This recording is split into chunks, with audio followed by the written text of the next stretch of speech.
Are you a fan of puzzle games? Did you like the game Limbo? Limbo? Well, then check out my review of 7th Sector coming up next on Mumbles. Welcome back, everyone, to another episode of Mumbles. On today's episode of Mumbles, I'm reviewing a game called 7th Sector. Now, guys, before I get into anything about that, I do have to ask you guys all a huge favor. If you haven't already, please do subscribe to the channel, ring the little notification bell, and drop a like on the video. Now, you guys know that it helps me out on YouTube, it helps the channel grow, blah, blah, blah, blah, blah, blah, blah. You've heard enough of that? Let's get into the game review, because that's what everybody's here for. So, guys, first things first, I'm going to tell you some basic information about this game. 7th Sector is a game that is available for PC, PlayStation 4, Xbox One, and Nintendo Switch. Now, this game costs $12.99 on most platforms. Obviously, there is some discounts some places and other places. I'm not going to get into all that. But normally, this game costs around $12.99. Now, guys, I'm going to give you the description from the creators themselves regarding this game. Welcome to the 7th Sector, set in a mysterious cyberpunk world. Immerse yourself on this intricate path, solving different puzzles, facing its dangers, and collecting scattered information to discover the story of this world. Gain control over several different characters, each with their own abilities that help you to navigate the world's devices and machinery. Some of your choices and actions will determine the ending of the game.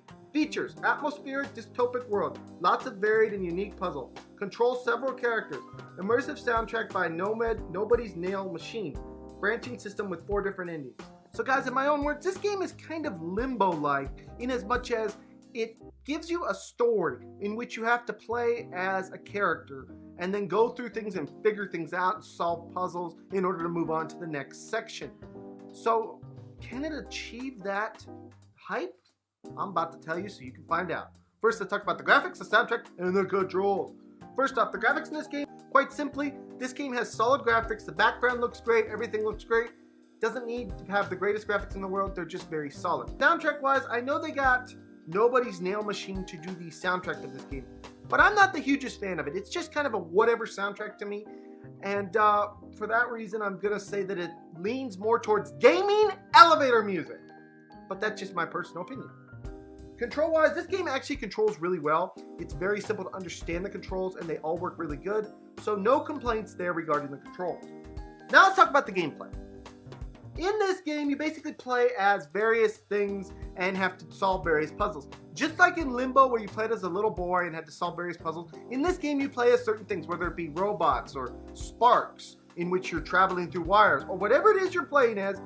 The ultimate goal is to make it through to the next area. Now, along the way, you will have some decisions presented to you. And while they may not be 100% obvious at first, there are decisions there. So you have to pay attention and figure out which path you want to go on. Now, to the puzzle aspect of this game has some really unique puzzles. Whether it is figuring out how to get from point A to point B using the wires or whatever it is you have to do, it takes some thought to think through how you're going to chain everything together. So, guys, now we're going to talk about the cons. The first con that I have is that this game has low replayability. There is some replayability built into this game because there are multiple endings, but it's not a game that you're going to be going back to after you knocked out all those endings. So I have to list low replayability as a con. My second con is that this game can be a little bit difficult at times. I've gotten stuck more than once on this game trying to figure out what I'm doing or how to decode something or what exactly it expects from me, because at times it is not 100% clear.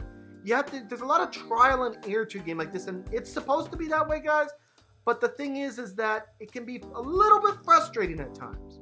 So, guys, now what let's talk about is what this game is going to get on our overall Mumbles review.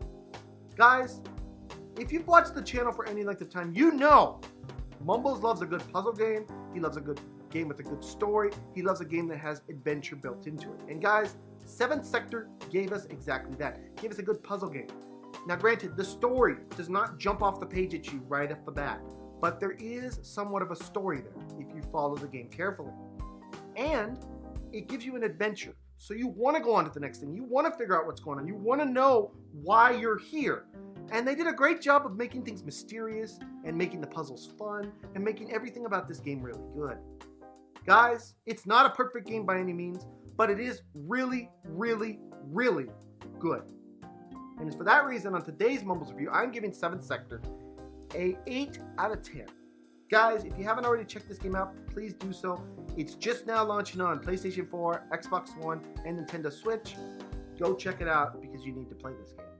Anyways, guys, this has been my review of 7th Sector. I hope you guys all enjoyed it. Please smack that subscribe button, smack the like button, smack all those buttons. Now I'll see you guys all in the next video. Bye-bye, everyone. Take care.